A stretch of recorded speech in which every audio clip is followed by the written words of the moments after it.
This division between the conscious and the unconscious must be properly understood.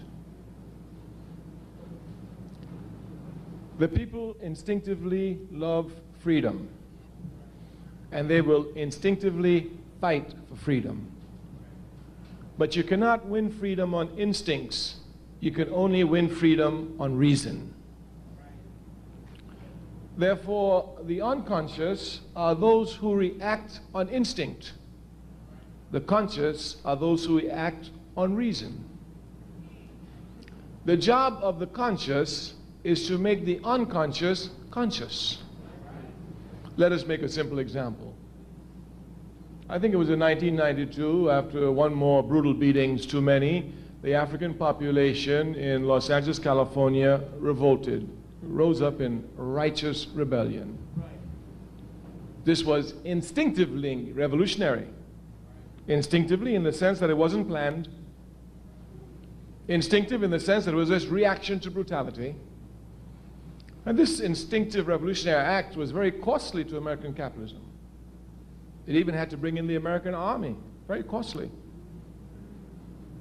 But since it was on instinct, it had no reason, nothing to direct it, it would spin itself out. Those who participated in it were largely unconscious. We must come to understand that the overwhelming majority of our people are unconscious. But just because they're unconscious, you shouldn't think they don't want freedom. As a matter of fact, sometimes the unconscious is quicker willing to give their lives in struggle than the conscious. These are simple facts. Would you imagine what it would be like when we are conscious rebellious, when we consciously organize to rebel in Los Angeles with reason? I mean, making supply lines, making sure armaments are there, having hospital aids, having fire brigades, just like they do even in Ireland. Nothing big, just a little planning. Just a little planning. This is what we want to speak to you about this evening. Making the unconscious conscious.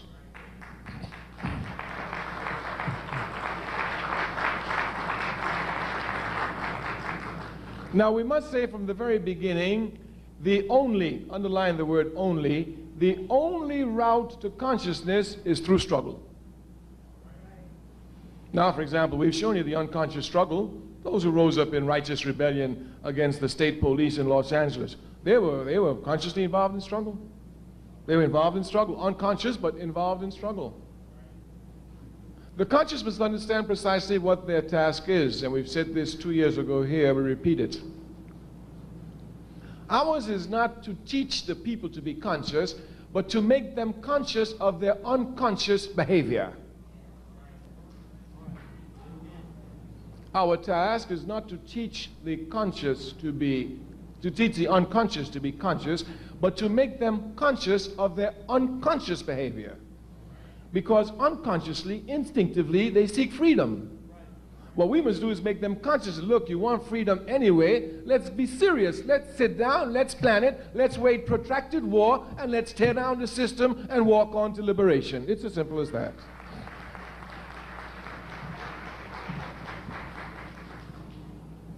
This aspect of the unconscious becoming conscious is linked to mobilization and organization, something we mentioned last year.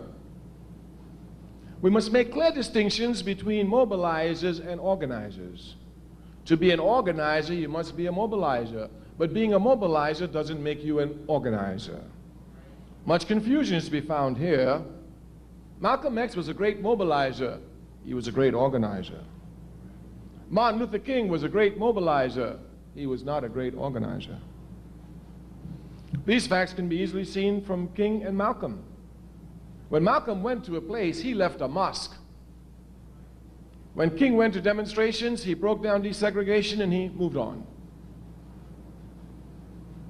As a matter of fact, King was not concerned with organization to the point that even though he was the most popular Baptist preacher in America, without the shadow of a doubt, and probably, beyond the shadow of a doubt, the most loved, he could not become president of the National Baptist Convention. Yeah, so many of them. The National Baptist Convention. As a matter of fact, if my memory serves me correctly now, and I remember it was Muhammad Speaks that carried the article on the front page in 1964, when King tried to become president of the National Baptist Convention. There was so much confusion there that a minister was actually pushed off the stage and died in the struggle. Yeah. And of course, King lost. The man who won was a reactionary man by the name of Jackson. He never did nothing for the people, never cared about the people, just was a pork chop minister who used their money to put gas in his big Cadillac. But he was organized. But he was organized. We say that we must come to know the difference between mobilization and organization because the enemy will use mobilization to demobilize us. Mobilization is very easy, very, very easy. Because since we're people who are instinctively ready to respond against acts of injustice, anytime there's one little act of injustice, we can blow it up and we'll find people who come and make some mass demonstration around it. Miss Sally lost her job. Let's rally. She will get her job back. People will come and rally. So-and-so got kicked out of school because the teacher's unjust. The people will come and rally. They will come to rally at issues. And this is what mobilization does. It mobilizes people around issues. Those of us who are revolutionary are not concerned with issues. We're concerned with the system. The difference must be properly understood. The difference must be properly understood. Mobilization usually leads for reform action, not to revolutionary action. If we would look scientifically at the October 16 million and more march, we would see clearly that this was a mobilized event, not an organized event. We must know clearly the difference between mobilization and organization. One of the characteristics of mobilization is that it is temporary. Organization is permanent and eternal. Clear differences must be made because the unconscious can usually be captured easily around one-issue items, around mobilization items, but it's hard to catch them around organization. But these unconscious must be brought to organization. We must transform mobilization to organization. We say the enemy will come and use mobilization to demobilize us. Many brothers and sisters who've been to the million and more march will say to you, I was there. Well, what are you doing today, my sister? I was there. There weren't too many sisters out there, but you know, with a million brothers together, you know where I had to be. I was there. Yes. And then, of course, you find brothers, yeah, I was there. I helped you. What are you doing today, brother? If we're not careful, we allow mobilization to become events. The struggle is never an event. It's a process, a continual, eternal process.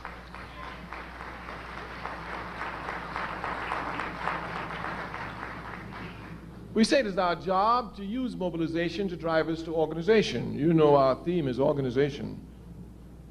We want power. We don't want money. We don't want fame. We don't want fortune. We don't want popularity. We want power. Power. And power comes only from the organized masses. Power comes only from the organized masses. Therefore, since this is what we're concerned with, power, and we as a Pan-Africanist, we have every right to be concerned with it.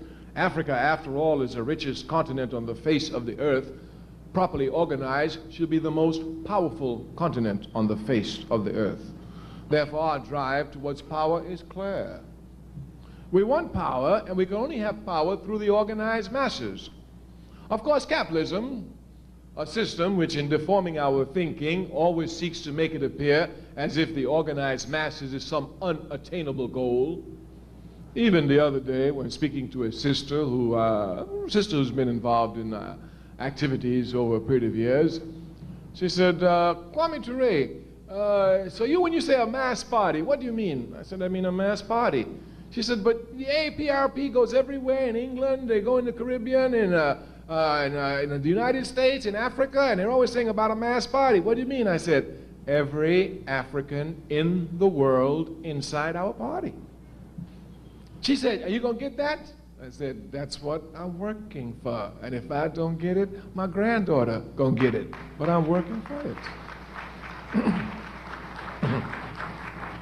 Her disbelief comes from the fact that capitalism tells us that, well, you can be scientific about everything except human nature. That people are so different, they have such different tastes, such different tra-la-la-la, that you can't bring them together under the same roof. This is a lie. We will never tire of saying it. Capitalism does not lie some of the time. It lies all of the time. When it tells the truth, it's a result of a double lie. It's a logical fact. It's a logical fact. So capitalism has this belief that you can't organize all the people around the same thing. That's not true. You can organize all the people around one thing, truth.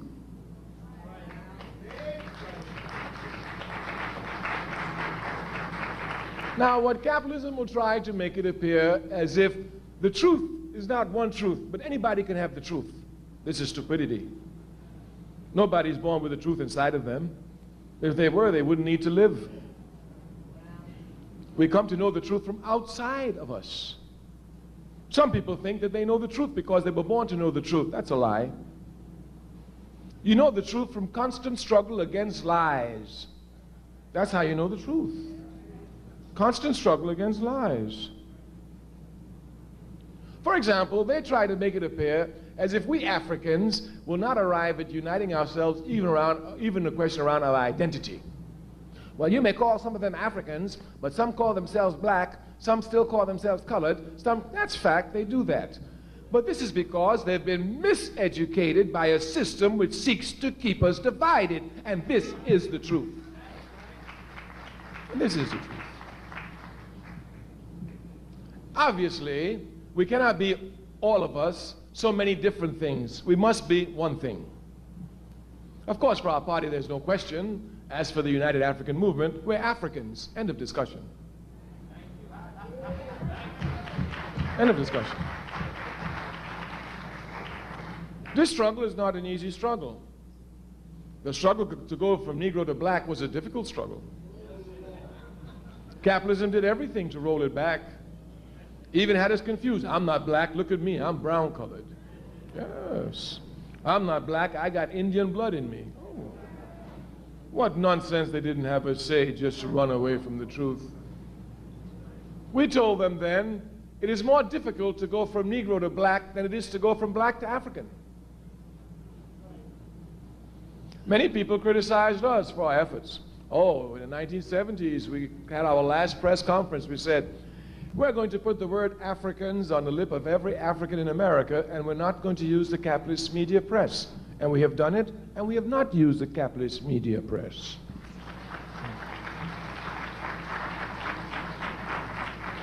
As a matter of fact, the capitalist media press, in trying to stop us from going to Africans in America, tried to throw out African Americans. They did it.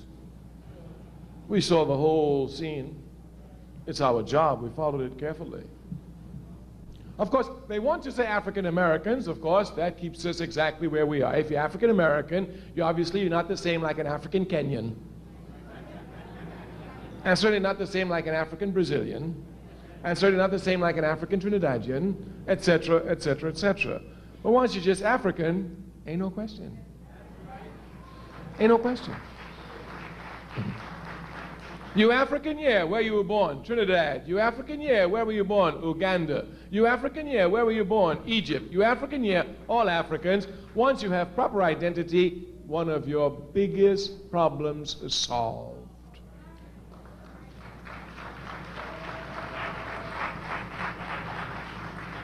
Because a people must know their national interest.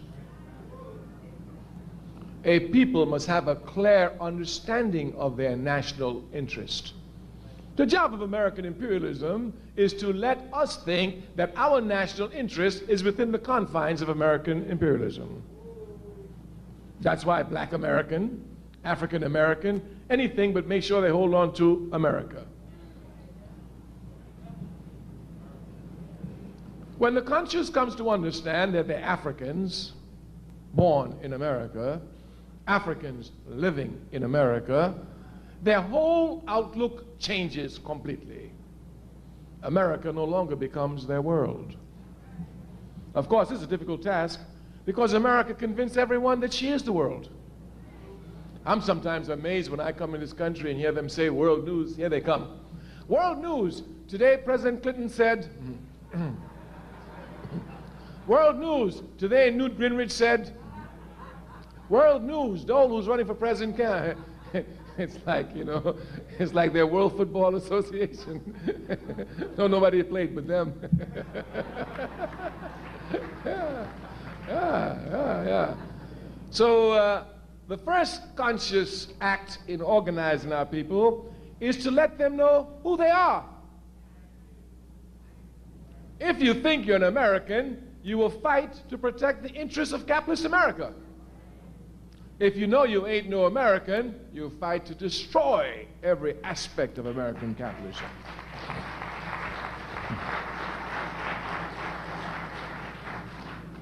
Our people have been unconsciously moving towards Africa. You know, I am very fortunate. I spend a lot of time with our people, and I always stay with the poor. I stay with the poor because the poor, they are pure. I mean, the poor will fight and give their lives for positions which they're incapable of occupying. They shock me sometimes with their naivety and their honesty. No wonder they can so easily be exploited. I remember once sitting in Ghana at the house of Akbar Mohammed, who's the international representative of the Nation of Islam. And there was a lot of people in the house, so I walked outside in the gate, and I sat down. There's a little kennel there on a concrete. I sat down by the kennel. The gardener next door came and sat down next to me. We began talking. So we talked naturally about Ghana. So we talked about Ghana, we talked about Nkrumah. So after a while he said, were you born in Ghana? Are you Ghanaian? I said, no, I wasn't born in Ghana. I just live in Guinea. He said, but you know a lot about Ghana. I said, well, yeah, I did a lot of study of the Ghana Revolution. I didn't tell him that I was the political secretary of Kwame Nkrumah when Nkrumah was co-president in Guinea. I didn't even tell him who I was. You know, Kwame Toure meant nothing to him, just another name. After talking with the man for about half an hour, you know what the man said to me? Doesn't even know me now. He said, you know what? He said, listen, I only went to third standard. That's like about third grade. He said, I don't have no education, but people like me, we could fight and put people like you in power, and you'll help us. Yes. I've seen it everywhere. In the South, I used to see people die for positions they couldn't occupy. As a matter of fact, people who couldn't get to the university died so students who had the ability could get to university.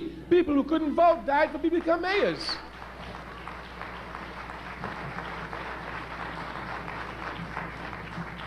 It is these pure poor that we must be concerned with. These are the ones we must organize. These are the real makers of history.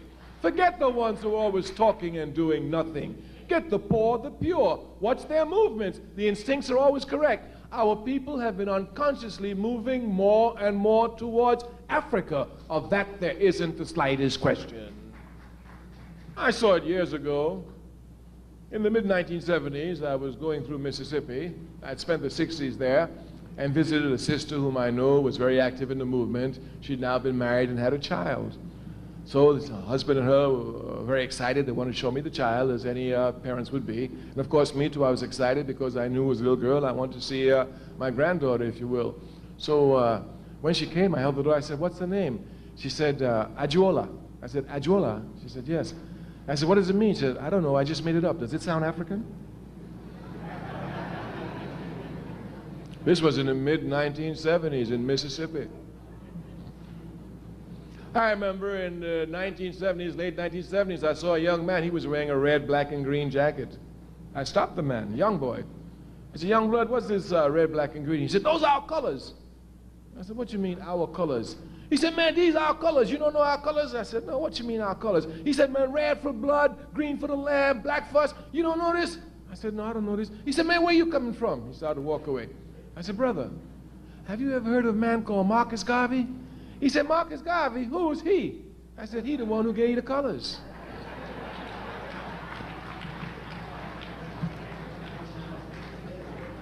The unconscious are moving towards Africa. It is the job of the conscious to make them conscious of their unconscious actions. Since our people are moving towards Africa, it behooves us clearly to come seriously and to organize properly this movement and putting Africa as its primary. This is the job of the conscious. But the conscious gets their sustenance from the unconscious. I am certain that most of the brothers and sisters attending the Million and More March were unconscious. Unconscious in the sense that they do not consciously try to develop themselves in a systematically basis, on a day-to-day basis, to make a contribution to the people. But the milieu which that unconscious mass created now makes it possible for the conscious mass to make this unconscious mass quickly conscious.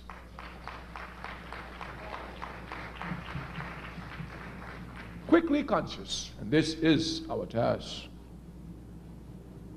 I had the honor, when working for the Student Nonviolent Coordinating Committee in 1968 in Washington, D.C., after having served as 1 year as the chair of the organization, of being with the SNCC team that helped develop the first Black United Front in this country.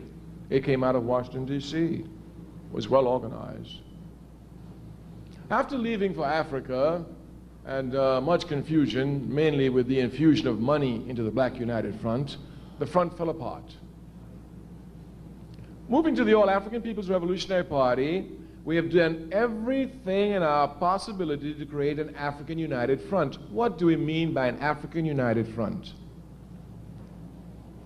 We are saying that those organizations which are politically on the front lines fighting for our people, like the NAACP, like the Urban League, like the Nation of Islam, etc., should come together and form a united front. This united front is a very simple thing now, a very simple task. All it means is that we come together and have common meetings. And if we hear one attacking the other newspaper, we don't respond to the newspaper, we telephone each other and ask them. Our party's been doing much work on this. Because we're among comrades who work, we will give you some of our files, which is not made public. Only here are we doing so. The Nation of Islam was an observer at the Washington, D.C. Black United Front. Although invited to join, they felt that at that time they wanted to observe.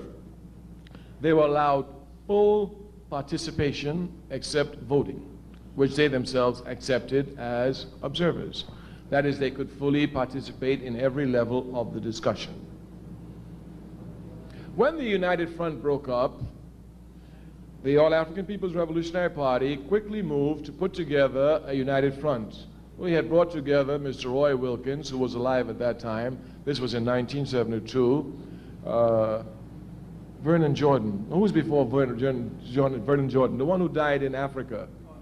Whitney Young. No, it was, I'm sorry, Whitney Young had died, it's correct. It was Vernon Jordan. Vernon Jordan was then at the Urban League. Of course, the Honorable Elijah Muhammad was alive, and he was sending Honorable Minister Louis Farrakhan as his representative. Jesse Jackson was representing PUSH. Dorothy Height, the National Council of Negro Women. Reverend Abernathy, the Southern Christian Leadership Conference, Inez Corps, and we represented the All-African People's Revolutionary Party. My brothers and sisters, I'll tell you the truth. You must never get discouraged in struggle. You will build something and the enemy will knock it down, and you will have to start from zero. But as we say in our party, we're starting from a higher qualified zero. You must never be discouraged in struggle. As a matter of fact, the easiest way for the enemy to take you out is to make you frustrated and disgusted. Oh, I went to that meeting, they ain't doing nothing, I ain't got no time for them. Until they get serious, I ain't going there. What you doing? I ain't doing nothing. And they really think that they're intelligent. They think they've made a great statement. So you must not be discouraged, but the enemy's job is to discourage us. We did a lot of work trying to get that meeting together, a lot of work. A lot of work. And because of a Zionist plot, they wrecked the entire meeting in 48 hours. The meeting was wrecked, but we were not. And we are revolutionaries. You knock it down, we're coming back stronger.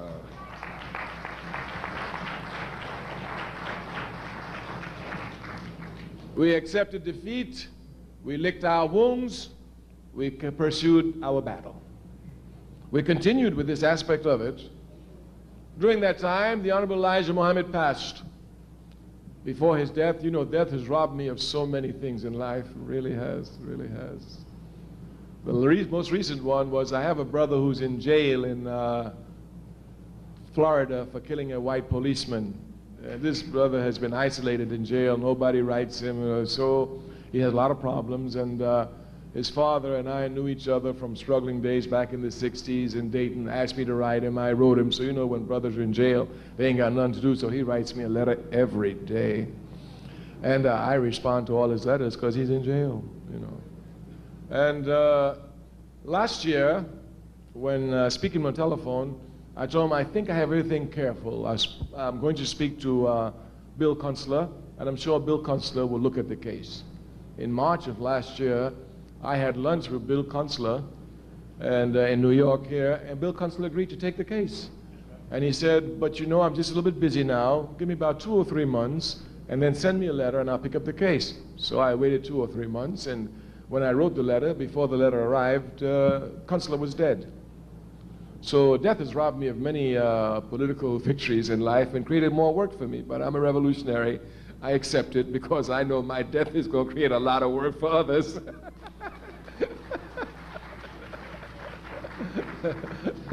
So it's robbed me of a lot. The Honorable Elijah Muhammad's death robbed the All-African People's Revolutionary Party of a golden chance to create the United Front. Of course, you know, when the Nation of Islam came up, there was first Wallace Dean Muhammad, the son of the Honorable Elijah Muhammad, and then, you know, there was a little discussion, and finally Minister Louis Farrakhan decided to return with the original theories and actions of the Honorable Elijah Muhammad. But Minister Louis Farrakhan first came out, of course. Now, let's let you know, I've known Minister Louis Farrakhan for over 30 years and worked with him for over 30 years. Of course, we're not in the press all the time, but we're in contact all the time. And Minister Louis Farrakhan and I discussed much, step by step. Of course, the only thing I had in my mind was the African United Front. That's all I want. And Minister Farrakhan said, okay, he sees it, he understands it, but he needs to get a little bit stronger. Fine. In 1982, our party made an assessment, and we said, okay, the Nation of Islam is strong enough now to do the work for the African United Front. We cannot do it the All-African People's Revolutionary Party because from the time they see us, we tell them we're revolutionary, we're socialists, we ain't bending, we're anti-Zionist, you can do what you want, that's your problem. You understand? So we don't bend, but the Honorable Minister Louis Farrakhan, he's charming and, you know, he's sentimental. Minister can quote Bibles, so he can sit down with preachers and all these others, etc. So after observing his movements, the All-African People's Revolutionary Party mandated me to go and visit Minister Louis Farrakhan and to give him the files of the African United Front and tell him that it was his responsibility to call the front. Of course, it was a task that I enjoyed undertaking. I hadn't seen him in some time, and I had a beautiful day. We spent the entire day at his house there in Chicago. You know, he just separated from Dean Wallace Muhammad, and his forcibly coming back. And I took for him some old copies of Muhammad Speaks. Now, if you look at the old copies of Muhammad Speaks, every middle page that you open had 2 black hands reaching across the oceans calling for a united front. Every issue of Muhammad Speaks. We must know our history, and we will never be ungrateful to those who taught us. The Honorable Elijah Muhammad has taught me an awful lot, and I know he's taught our people an awful lot, and for that alone, I'll be forever grateful to him.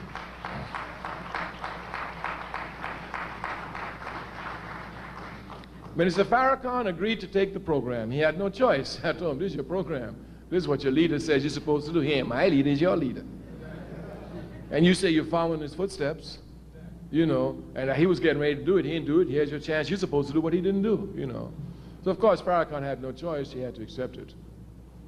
We were well prepared. Everything was in proper order to have, finally, once again, our African United Front. By when was Jesse first talking about running for president? It was 1984. 83 was the announcement. When did Farrakhan make the alliance with him? November 83. So by 82, I left. I went back to Africa. Everything was moving. I was in contact with Minister Farrakhan. Our party people were in contact, feeding us step by step. I came back in early 1983.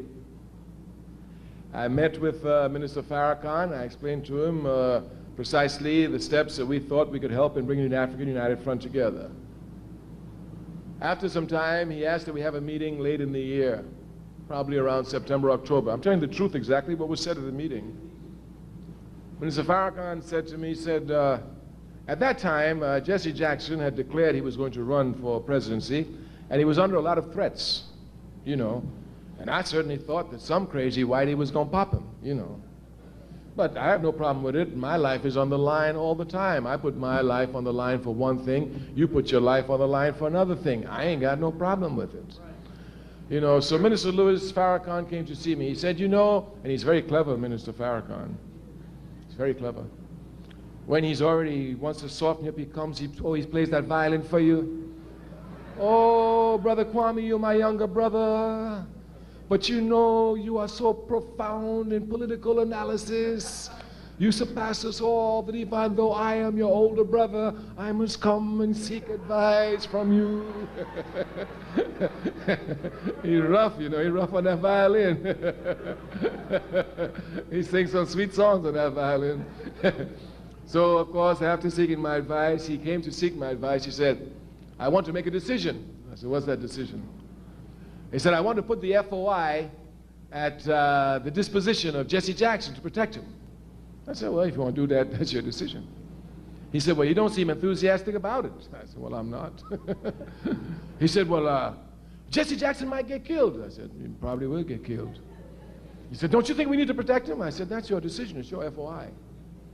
You know, he said, so now he saw that it was getting serious. He said, you know, he's clever, he's clever. Because he'll switch on you fast. You know, if you don't switch with him, you'll be in back gear while he's in front gear. You're already saying yes when you thought you were saying no. Yeah, he's rough. He said, well, I bet if you were being hounded and attacked by people, you'd want the FOI to protect you. I reminded him very slowly and very carefully, Minister Farrakhan, when I was elected chair of the Student Nonviolent Coordinating Committee, the first public meeting I had as chair was a meeting with the Honorable Elijah Muhammad in his house in Chicago, where I spent 15 hours. It's a fact. It was here that I met Muhammad Ali for the first time. This is way back. This is before, well, no, you old people, so I would say before you were born. We were talking about 1966 here, easily. 30 years ago, yeah. At the end of the meeting, of course, you know I'm a young man. I'm 26 years old at this time, you know, 26. I've heard the Honorable Elijah Muhammad all my life. What am I going to say to this man? This man used to raise me up, you understand? This man taught me things, gave me courage. I said, he's saying that on the radio? Is he crazy? Yeah, he's a white devil. That's what I said. There ain't nothing but white devils. That's what they, yeah. Yes. He'd tell the truth right out there. He wouldn't bite his tongue for nothing. You know, and I reminded Honorable Elijah, the Minister Farrakhan, I said, at the end of the day, the Honorable Elijah Muhammad looked at me. I was sitting directly across from his table. He said, son, he said, the devil wants you. I said, yes, sir. He said, son, the devil is out to get you. I said, yes, sir.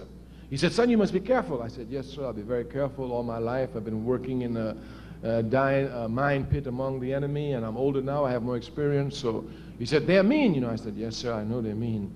He said, they're going to get you. I said, yes, sir. He said, so, son, I'm going to put the FBI at your the FOI at your disposition. Everywhere you go, I'm going to send out an order that the FOI must protect you. Now, you know, this was really too much for me, you know. So I said, well, sir, thank you, you know, but you know, the FOI is so busy. I'm so busy. I'm running here and there. This will be such a task for them. Really, I thank you, sir. I really appreciate it, sir. And you know, I go through all this humble pie about thank you, but I don't need it. You know what he said? He said, son, I wasn't asking you.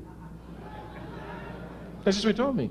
And if you go and look at pictures in the past, you'll see everywhere I go, the FOI was there protecting me from the 60s. You will look and you will see that. So I reminded this to Minister Louis Farrakhan. I reminded him of it. And I said, Minister Farrakhan, the FOI will protect me, but I promise you they will never protect me because I want to be President of the United States of America. They might protect me because I want to rip up America, but never because I want to be President of America.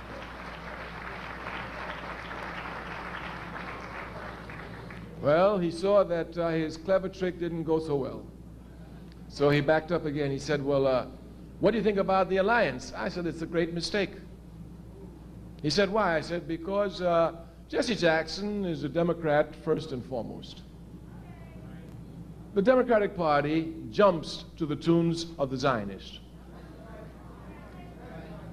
While the Student Nonviolent Coordinating Committee was a confrontational organization and confronted Zionism outright, the first place I read about the Palestinian struggle in this country was in the Mohammed Speaks newspaper.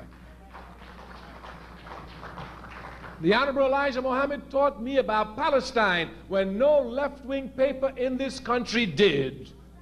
And they talk about nationalism is chauvinism. Look at that.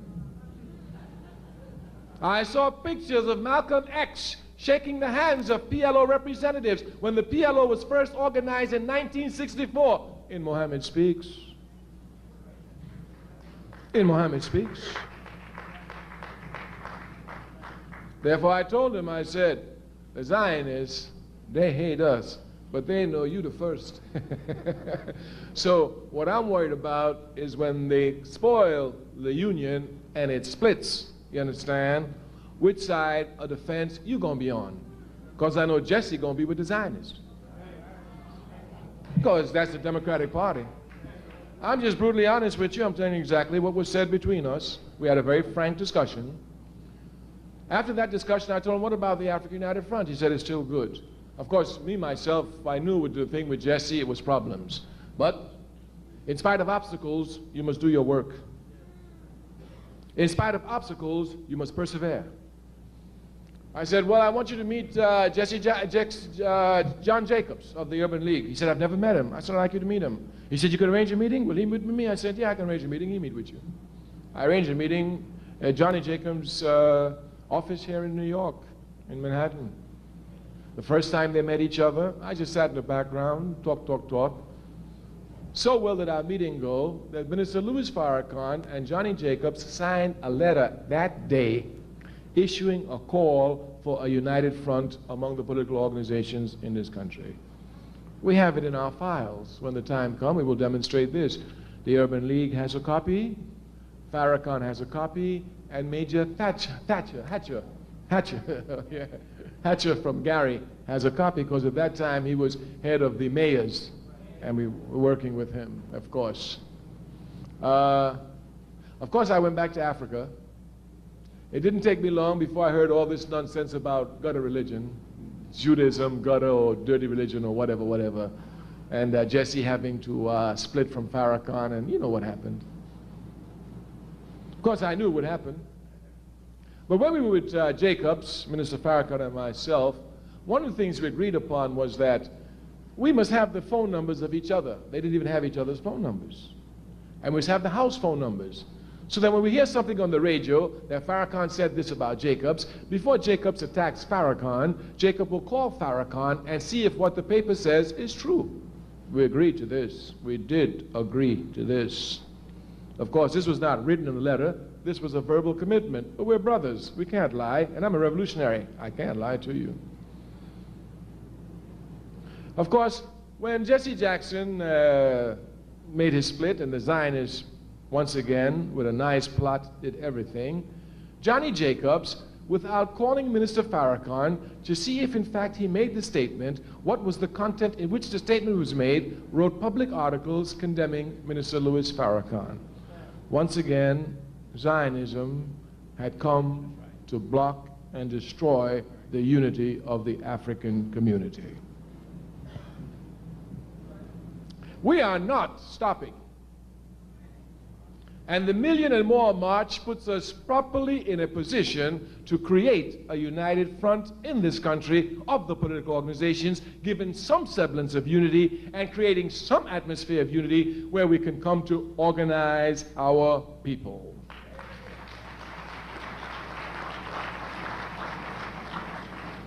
I must tell you, the major enemy to our unity is Zionism.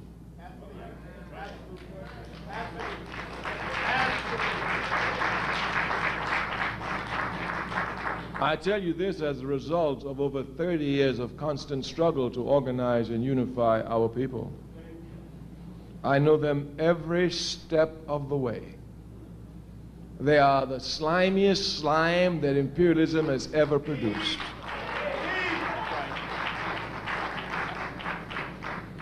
They will do everything to keep us divided, want to run our own concepts for us, teach us. They fight to teach our children.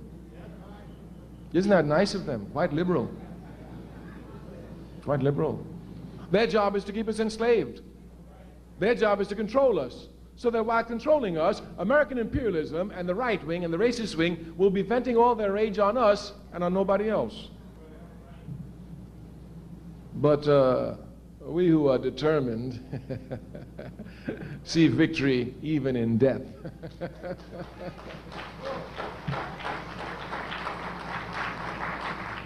We're going to have a united front.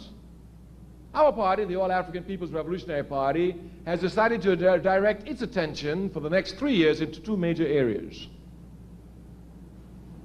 In the 1960s, when COINTELPRO broke down and destroyed many organizations, and they did, they also destroyed coordination between organizations.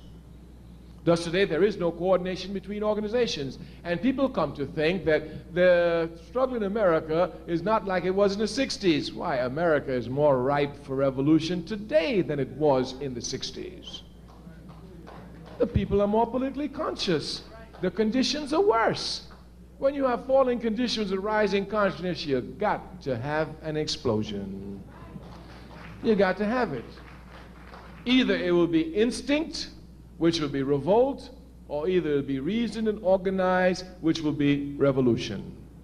But you can be sure you're going to have an explosion.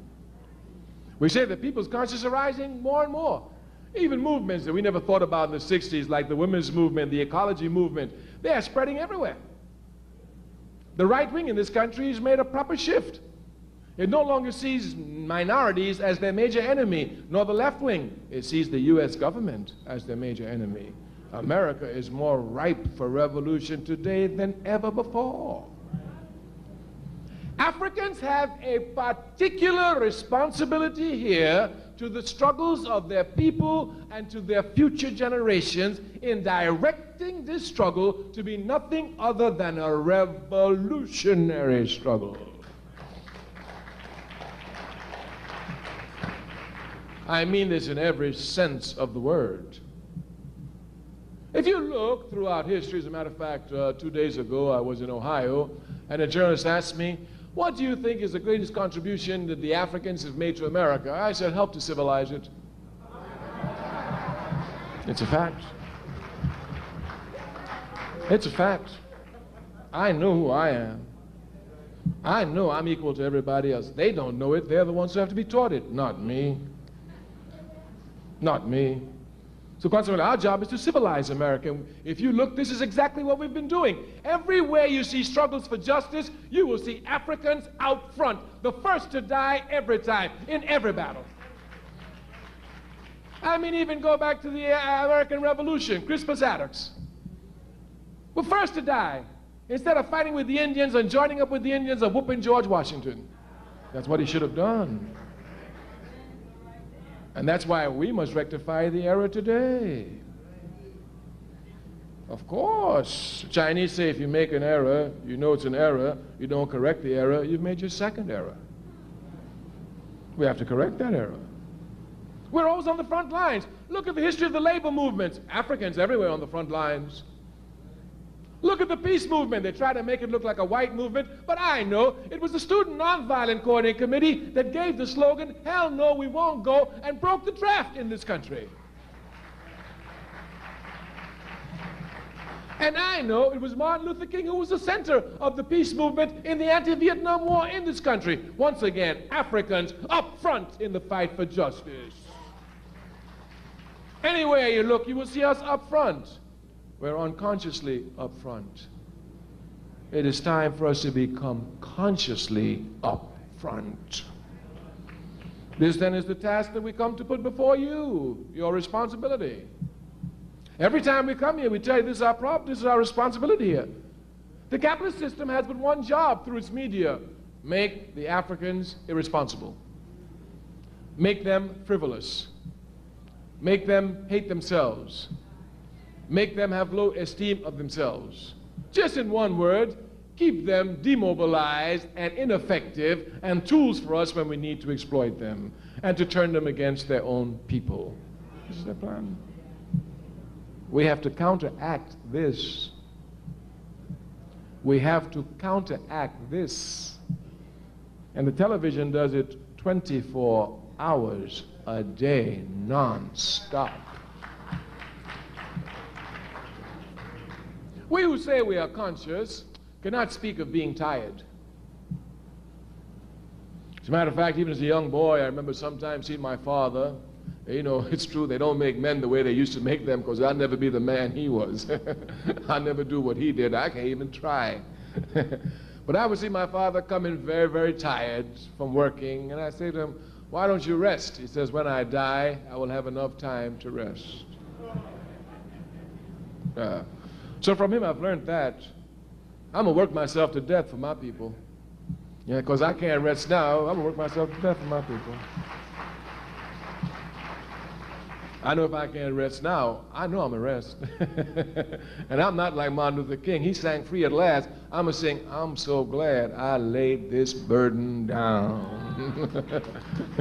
But until I lay it down, I ain't going to make one squeak about it. I'm going to carry it with my head up, just like my grandmother carried her head up on plantations.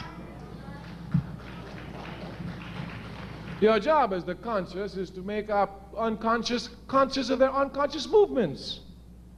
This can only be done in organization. This can only be done in organization. We repeat it over and over again. Every time you see an intelligent man, intelligent woman, they don't attack the enemy unless they have some force behind them. I sometimes look at our brothers who go to jail. By themselves, they think they're going to go to jail and take on the enemy. Me? I've been to jail many, many times in my life, all over the world. And every time I've been to jail, all I do is get one message out to one member, any member of my organization, and my task is finished. My job is finished. My organization knows I'm in jail. Either I get out, they fight to get me out, they can't get me out, I'm organizing in jail. But I ain't got to worry about no courts, no judges, no lawyers. The organization gonna do that. That's why you need organization. The police arrest me tonight. By the morning, I'm walking out of jail, and the police gonna be in trouble.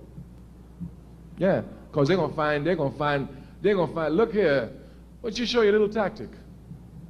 When America bombed Libya in 1986, a member of our Central Committee then by the name of Bob Brown, we sent him quickly to Libya to see what was happening. He got an American passport. Now, if you got an American passport, you got the right to enter any European country and stay there for 3 months without a visa.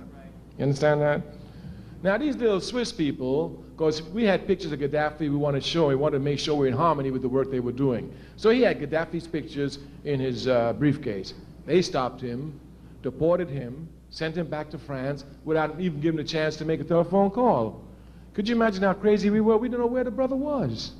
You understand? When he explained to us what happened, we had to teach the Swiss a lesson. So he gets a little lesson, no big problem.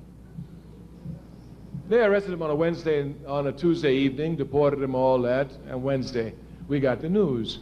Wednesday evening we made a plan. On Thursday morning we want everyone in the party to call comrades and allies and every friend they know and have them call the Swiss embassy non-stop. Ask them one question: why did you arrest Bob Brown? That's all. The Swiss embassy did no work that Thursday. None whatsoever at all. And the act is a legal act. Quite legal.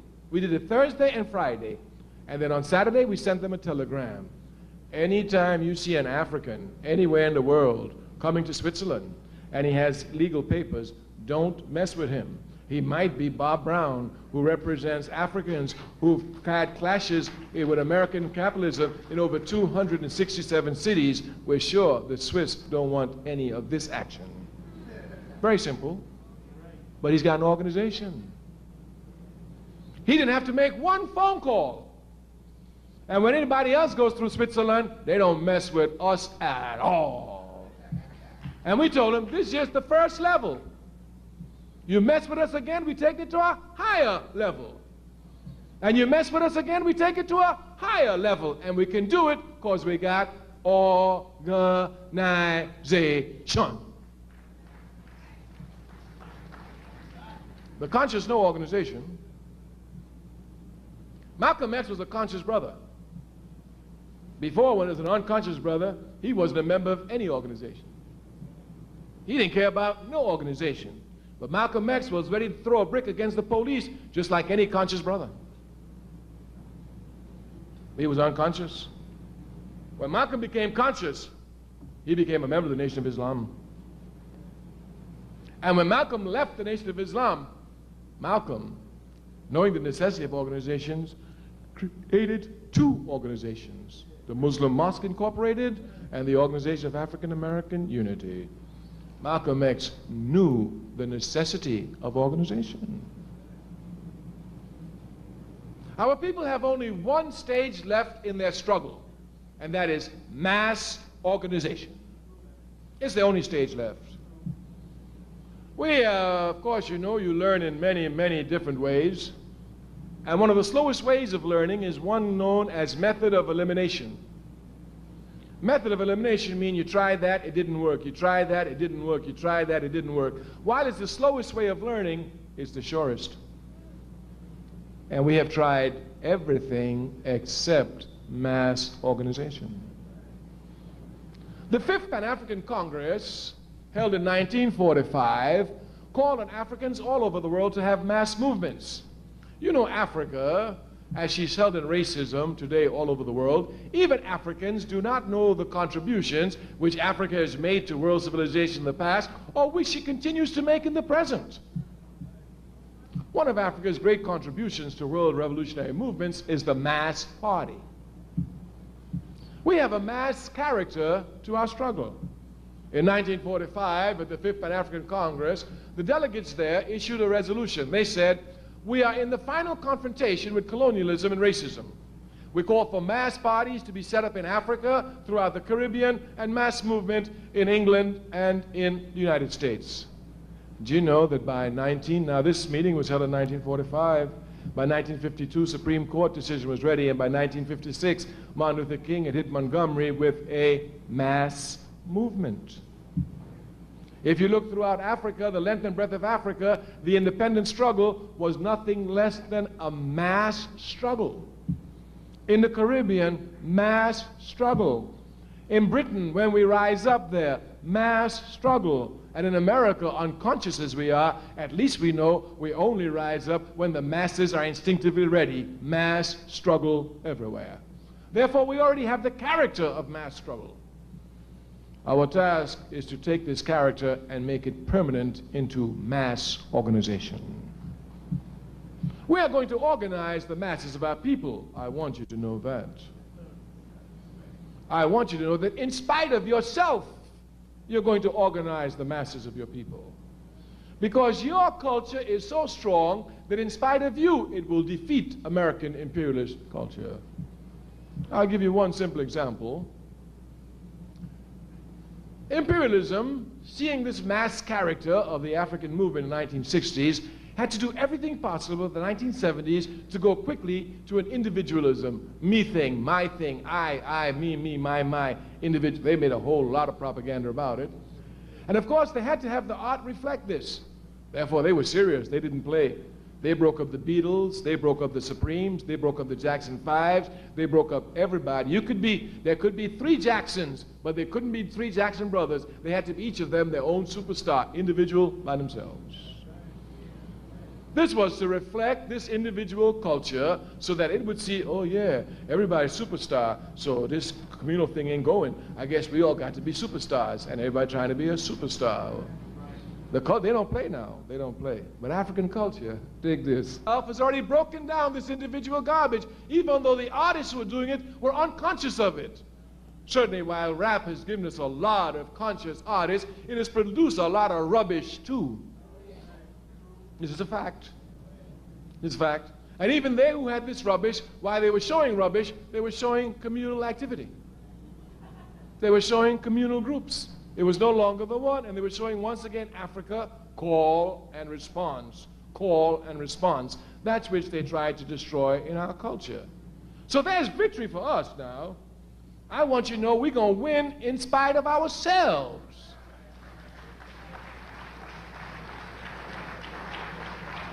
We are going to organize in spite of ourselves. The Honorable Marcus Garvey said, organize your people, organize your people, organize your people, organize your people. If you don't organize them, conditions will organize them. And the conditions are here. We must be one step ahead of it. We come again to speak of organization. That's the only task we have before us. Our party is going to heighten its task for United Fronts, but we ask you, the United African Movement, to heighten your task. We must take lessons here from people. Martin Luther King was a great man, taught me a lot. But one of the greatest things Martin Luther King taught me was humility and using the nonviolent spirit within the African community. Martin Luther King was a living example of this. He was attacked by the Honorable Elijah Muhammad. He was attacked by Malcolm X. He was attacked by Minister Louis Farrakhan. He was attacked by Roy Wilkins. He was attacked by Whitney Young. He was attacked by the Student Nonviolent Coordinating Committee. I myself attacked him. But Dr. King never attacked any of us. Never. Never. Malcolm X recognized this error. When he came back to form the Organization of African American Unity, he said, I've said a lot of mean and evil things about a lot of people. I hope they can forgive me. I made an error. I want us to work in a spirit of unity and harmony, and we must do this. The masses have demonstrated to us by the million or more march that they want unity. That's the message they send. This is the message the unconscious sends to the conscious, and they do this unconsciously. Therefore, we have a responsibility to do this. The United African Movement must come and make serious moves to bring a united front of all the political organizations fighting for the people in New York City. All that is stopping us from undertaking this task is will and determination. The task is not an easy task, but we're revolutionaries. We don't look for easy struggle. I mean, who looks for an easy struggle? Somebody who don't want to struggle. Somebody who don't want to struggle, look for eager struggle. You want to struggle, give me the most difficult. Yeah, that's what we did in SNCC. Y'all want to struggle? Yeah. Well, take Georgia, Mississippi, that's the worst one. We want struggle, that's where we're going. We want struggle. We want the most difficult struggle. The United African Movement has a responsibility to do this. It has conscious elements. It has a constant base, a secured base, independent base. There's no reason why it should not be the leader in calling for this, going to meetings, preaching, and begging people to come to unify with each other. The All-African People's Revolutionary Party will never tire in this task. We've already drawn up our plans for our next attack for the United Front. Meetings are already being scheduled for me with different people whom we have to see, who we feel can play key postures in bringing about this united front. But the conscious must learn one thing. Sometimes the conscious have on their own to try and decide what is the movement of the unconscious, what are their aspirations. But when the unconscious speak and tell you, it is your responsibility to implement it. When the unconscious tell us, with 1 million or more people, that they want unity, then the conscious has a responsibility to implement unity. If they do not, they should be charged with negligence and should be shot in the morning for betraying their people.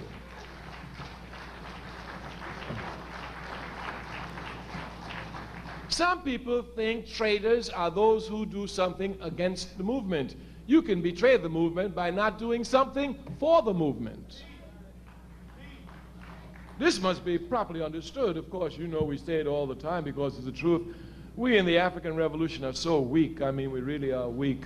We are the only revolution, the only movement that allowed traitors to strut in our communities with impunity.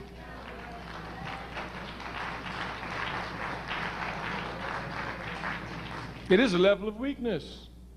The one that pains me the most, especially one who's always on the front lines, is that we have to leave our wounded on the battlefield to be picked by vultures. We have prisoners of wars in prisons in America all over, and we cannot even support their families, and they're in jail for us. These are facts.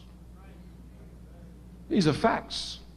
If we care about building a movement, we come to address the movement seriously. Seriously. The other day I had to write Brother Sudiata Okoli a letter. I was ashamed. I was ashamed. We haven't even done anything for his family.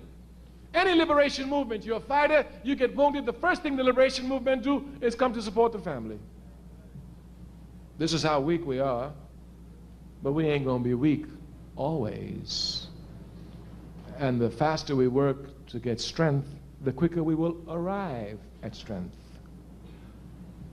I say sometimes we have to try and figure out what the unconscious wants. But once the unconscious tells you, then you have a responsibility to do it. And if you don't do it, you've betrayed the movement.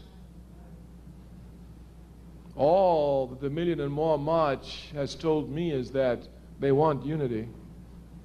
Hitler said, tell the truth, tell a lie 1,000,000 times, and the people will come to think it's the truth. Revolutionaries say, tell the truth a couple of times, you will smash 1,000,000 lies. And that's exactly what the Million and More March did. That's exactly what it did.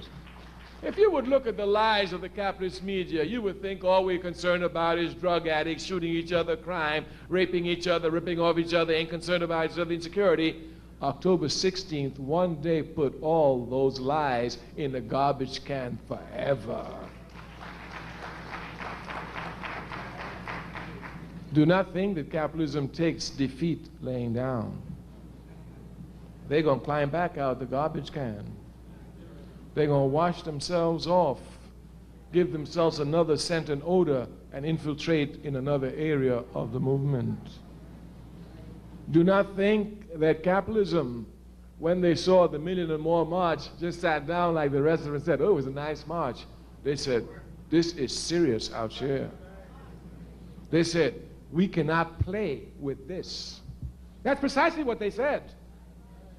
And on October 15th, they started heightening up their organization. What have we done? We must heighten our organizations. It is only in unity that we will defeat the enemy, and the enemy will be defeated, therefore we will be unified. Kawame Nkrumah precisely said, unity presupposes organization. You know, many brothers and sisters think they're in unity with the people and they don't belong to no organization at all. All the time. Oh, what organization you belong to? I don't belong to no organization, but I'm in unity with the brothers and sisters. Unity presupposes organization. If you're not an organization, you're not united with your brothers and sisters. If anything happens to me tonight, I call a brother or sister in my party in New York. You understand? If things get rough, we call each other. We decide what spot we're going to get together and go down together at least. But if you're in unity with the people and you don't know who to call, who to turn to, you understand? What is that unity other than an illusion? Brothers and sisters, we're about to conclude. Our task again is to drive you to organization. As a young man, I came to understand the necessity of organization. Malcolm X helped me to see it greatly. When Malcolm X led the Nation of Islam, there was great competition between young groups to pull him. the RAM, the Revolutionary Action Movement, then headed up by a brother known as Max Stanford, now known as Ahmed Mohammed, was fighting to get him. The Student Nonviolent Coordinating Committee was fighting to get him. But Malcolm was assassinated when he was in between organizations, building organizations. I saw that quickly. I said, oh, so they killed him before he got his organizations off the ground. If Malcolm had gotten his organizations off the ground, they couldn't touch him that easily, because Malcolm was not a mobilizer, he was an organizer. And so is life, that even when they assassinated Malcolm, who was the organizer, because he didn't have organizations in place, and there were so many contradictions in our community that a unified response was not possible, when King the Mobilizer was killed, the unified response was possible. History plays itself out, even if the leaders play themselves out.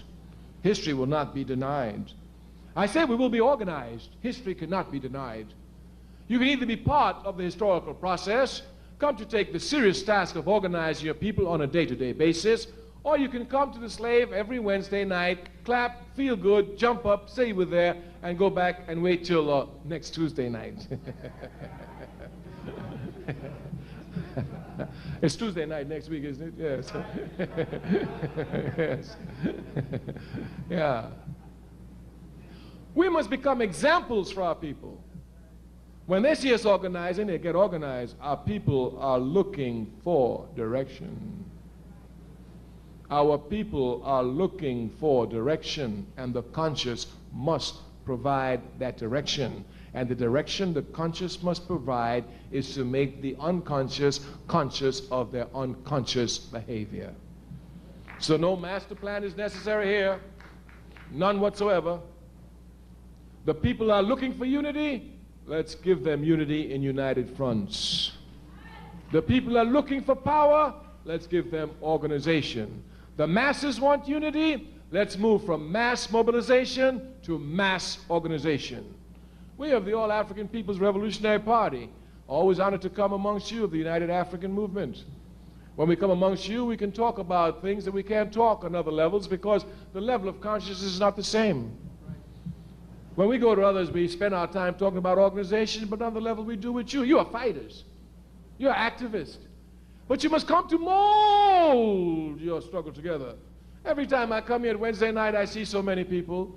I am sure the United African Front has at least some membership of over 1,000, not so? And I'm sure among that 1,000, you count at least on 20 who are serious. At least. At least. At least that 20 must come together and begin to move towards organization. We want to tell you, unless our people are organized, we are wasting time. Unless our energies are directed towards organizations, we are going in circles. We must come to organize our people. The All African People's Revolutionary Party has taken this task upon its shoulder since its inception in 1969 and will not turn it loose for generations. We intend to organize Africans in Africa, Africans in the Caribbean, Africans in South and Central America, Africans in the United States of America, Africans in Canada, Africans in Europe, Africans in Africa into one organization. This is our vision. This is our work.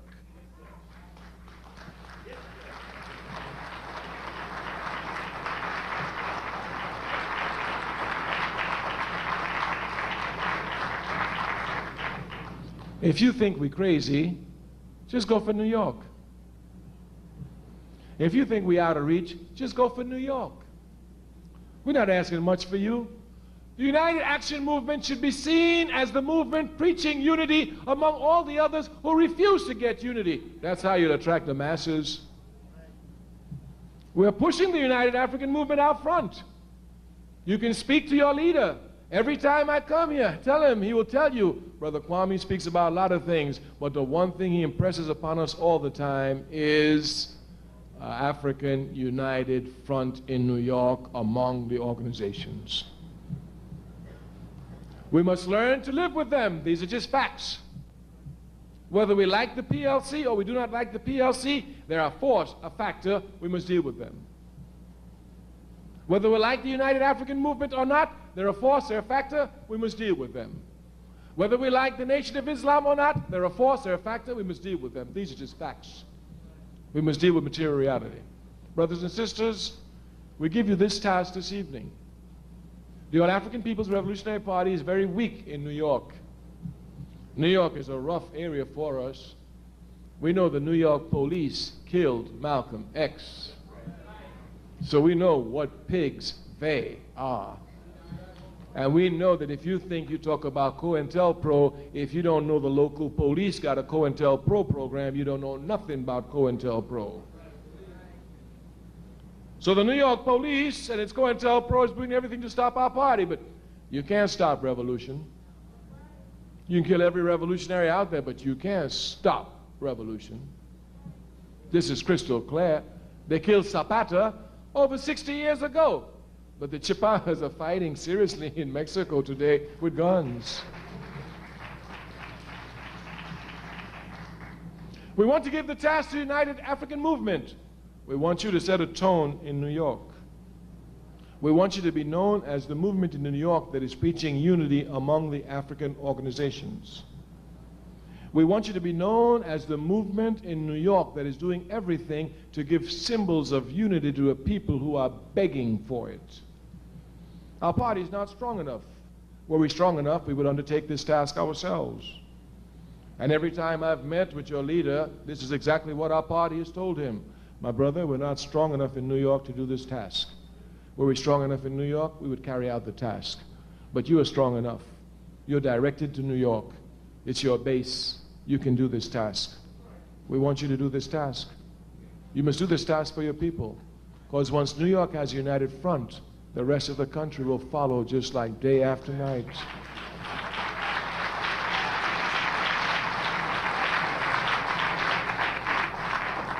And once our people have a united front, organizing the masses is a very simple task because all the organizations now have joint efforts in organizing the masses. So, for example, in New York, we could have a rally with the Nation of Islam, the NAACP, the UAMC, the PLC, and bring them all together, and at the meeting, just ask everybody there to join one of these organizations. But we must have this united front. We promise you that we of the All-African People's Revolutionary Party will never tire. Zionism, we are going to take them on a slow march to protracted death, but they're not going to stop us from uniting our people. No force on earth can do that. Zionism, we will never compromise with them. We're revolutionaries. We're Nkrumah's Toureists. Nkrumah teaches us any compromise of principle is an abandonment of principle. We are revolutionaries. We live by principle. We will never compromise with it. We will fight it until it is destroyed because we know it is the major obstacle to unity of our people throughout the world and here in the United States of America. We give you one last statement on Zionism because sometimes people think that we're just talking and attacking Zionism because we have some special hatred of it. No, no, no, no. The special hatred that they have got, they have earned every bit of it. Every bit of it. It is only when we come strong enough to move around the organizations which are dependent upon Zionist funds, which are controlled by Zionist forces. Once we become strong enough, the Zionists themselves will send them to join our united front to find out what's happening. We must have a united front. Our party will not stop. We will continue. Already next week we have meetings with people all over the country to bring this united front into being. We ask the United African Movement to give us the example here in New York. Thank you. Ready for the revolution.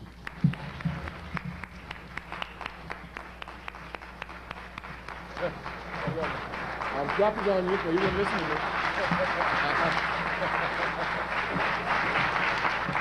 You wouldn't listen to me, I told you.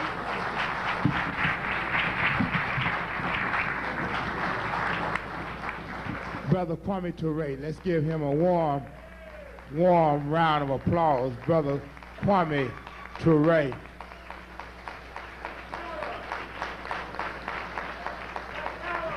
Brother Kwame Toure, Black Power, Black Power, Black Power, Black organizations, Black organization, Black organization. Brother Kwame Toure, we want to thank you very much, and let me say that we take your call very seriously, and I think that one of the things that is very crystal clear, and we're getting ready to go out here, but I just want to make this point. I said some time ago that the reason why, for example, that we were able to put more than 20,000 people in the streets, Fifth Avenue and Howard Beach, because for one of the few times we demonstrated an African United Front right here in New York. Because if you go back and examine Howard Beach particularly, if you go back and examine Howard Beach, all of the different factions came together as one fist. And it was only because the people saw the different factions coming together as one fist, that the people themselves came out in numbers that exceeded all of us. Nobody had those expectations that more than 20,000 people would assemble on Fifth Avenue. But the people saw all of us together, and they came out in numbers. And this is the same thing that happened on October the 16th. When the people saw various people together, they came out. And I tell people all the time that we will never be able to have a mass movement until we demonstrate an African United Front. Now, as many of you know, about 2 years ago, we put a call out for everybody to come to the Slave Theater. And we had more than 50 organizations that came out. The reason why there wasn't any follow-up, be very frank about it, is because I've always really, I like to stay in the background, be very honest about it. And so I asked other brothers to continue to call. But so what it indicated to me is that not only are the masses of people ready for it, but even various leaders in this city was also ready for it. And I don't think it'll be very difficult to bring us together. And I believe that even this particular incident with Time Warner is a catalyst, is an opportunity, again, to bring us together.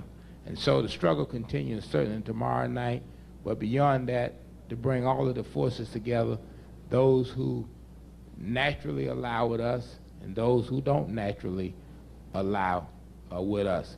But the fact of the matter is that we're making the contact, that we're constantly talking to all the brothers and sisters. In addition to those that you do know, we constantly in contact with Elambe Braff, Sonny Carson, Viola Plummer, and other people, because all of them are absolutely necessary. And we certainly hope that one day we can all come together and assemble and deal with the forces of evil that are against us. And so we take that very seriously, Brother Kwame, and hopefully,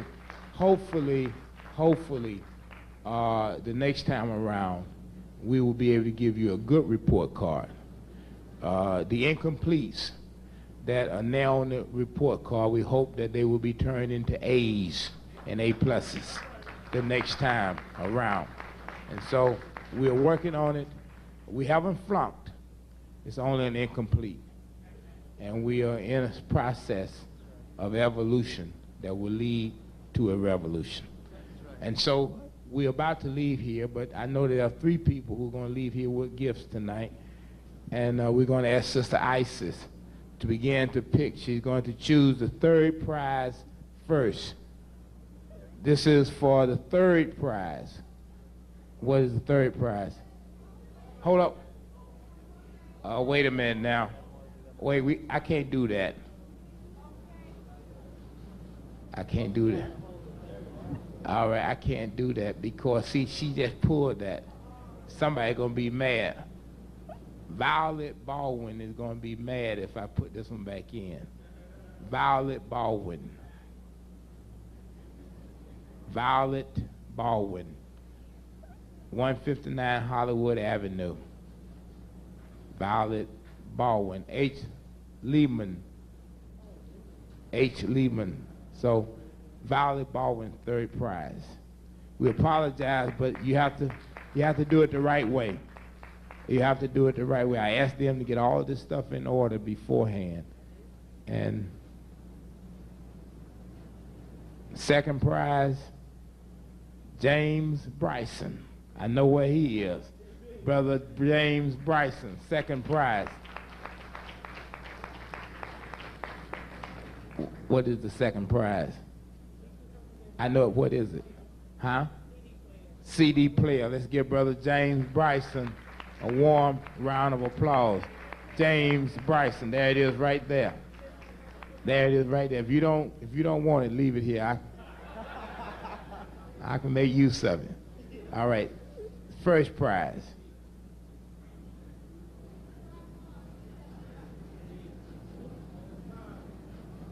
Oh my goodness. Oh my goodness. Oh.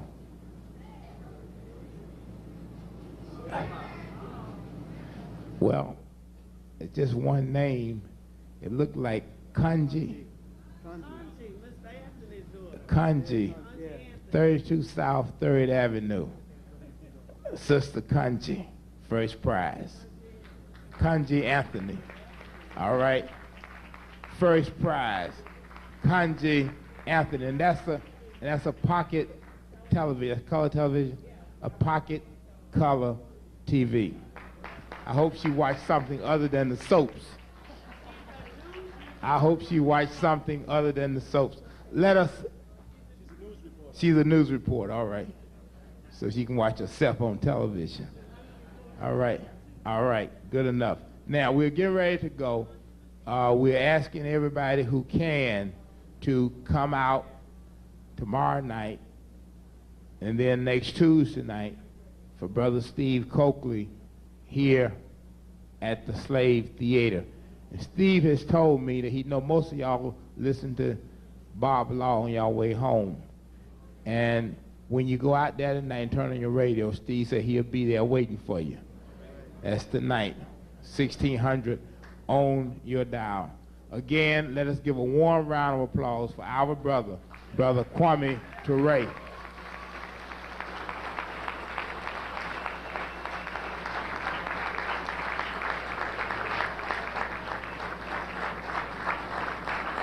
And let us also, while we do this, because this is important, every time that there's a person that we revere, there's always somebody behind that person making sure that things happen. Our brother, Brother David Brothers. Let's give him.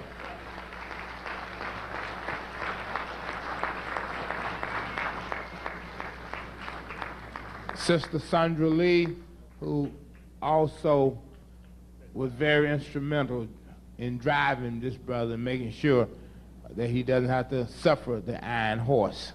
Sister Sandra Lee, let's give her a big hand. And then all the members of the All African People's Revolutionary Party, let's give them a hand. Thank you very much for coming out tonight and being with us.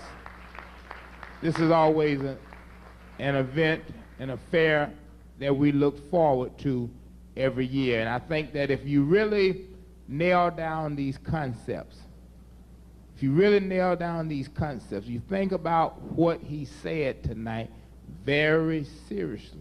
If you apply these concepts to your actions and to your thinking, I think that we will only be moments away from our liberation.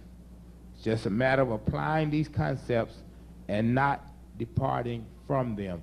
We want to thank you again for those gems of wisdom. Thank you very much. And so now, we're going to hold hands. Repeat after me. We're an African people, robbed from our homeland, robbed of our names, our languages, our cultures, our religions, our selfhood, our nationhood, our womanhood, our manhood, our sisterhood, our brotherhood, our motherhood, our fatherhood, and our self-respect. But we shall rise, never to fall again. Up, ye mighty race, you can accomplish what you will. No justice, no peace. No justice, no peace. No justice, no peace. Hug the person again, let them know you still love them after all of this, because we are an African people. All right, brother, all right.